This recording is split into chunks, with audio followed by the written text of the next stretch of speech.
pi.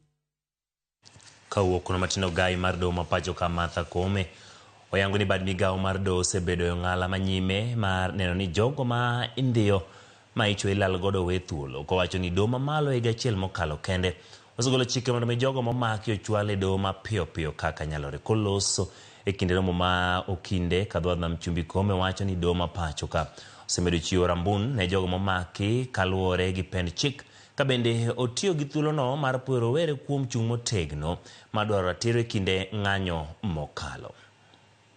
It did probably at no time in the history of our nation as the courts granted as many orders of habeas corpus as been done by the High Court in the recent 1 year. Isn't that true? The courts have had urgent habeas corpus applications and ordered the production of persons allegedly abducted or disappeared. Our courts have continued to grant bail and bond to accused persons brought before our courts.